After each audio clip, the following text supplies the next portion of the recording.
It's no secret that our courts' dockets have been heavily burdened with a volume of cases, causing delays in the administration of justice.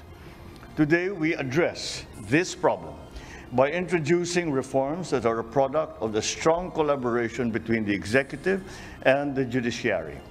Hindi maikakaila na tambak ng kaso ang mga korte sa bansa na nagpapatagal sa proseso ng hustisya. Ayon kay Pangulong Ferdinand Marcos Jr. sa ilalim ng bago o 2024 DOJ-NPS Rules on Preliminary Investigation and Inquest Proceedings, nabibigyan na ng solusyon ang problemang ito. Pinirmahan ni Department of Justice o DOJ Secretary Crispin Rimulya ang bagong panuntunan kanina sa Malacanang na sinaksihan ng personal ng Pangulo. Sa ilalim nito, nailipat na sa DOJ ang tungkulin ng pagsasagawa ng preliminary investigation at inquest proceedings ng isang reklamo na dati ay trabaho ng hudikatura o mga korte. Hindi rin isasampa sa korte ang isang kaso kapag mahina ito o walang sapat na ebidensya na magbibigay katiyakan na makukonvict o mahahatulan ang akusado. The new rules elevate the quantum of evidence from probable cause to prima facie evidence with a reasonable certainty of conviction. This means that only strong cases are brought to trial, reducing frivolous suits and malicious prosecution that clog our courts.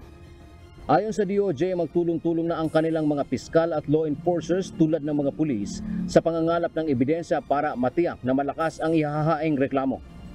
Binigyang diin pa ng DOJ walang magkakaroon ng reklamo o makakasuhan at ng warrant of arrest kung mahina at walang nakuhang ebidensya.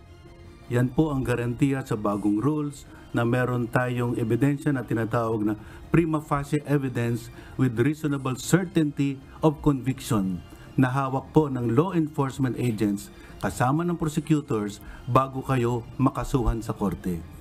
Sa pamamagitan din ng rules na ito ay maiiwasan na ang ginagawa ng mga otoridad na basta na lang magsampa ng reklamo na dahilan ng pagsisiksikan o sobrang congested na mga piitan sa bansa. Only good cases that are supported by evidence would be heard by the courts, and naturally, ang effect niyan is konti din lang ang pupunta ngayon sa mga prison system natin, and that would actually add up to the efforts to decongest our jails. Apart from the other reforms and efforts to do the decongestion ng jails.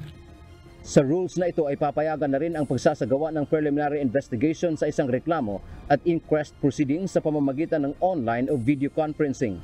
Pati ang pagsusumite ng mga affidavit ay maaari na ring online gamit ang portal na ibibigay ng DOJ. Dayon nitong mapapabilis ang proseso sa pagdinig. Dante Amento, UNTV, News and Rescue. Diyos ang aming sandigan, serbisyo publiko ang aming pinahahalagahan.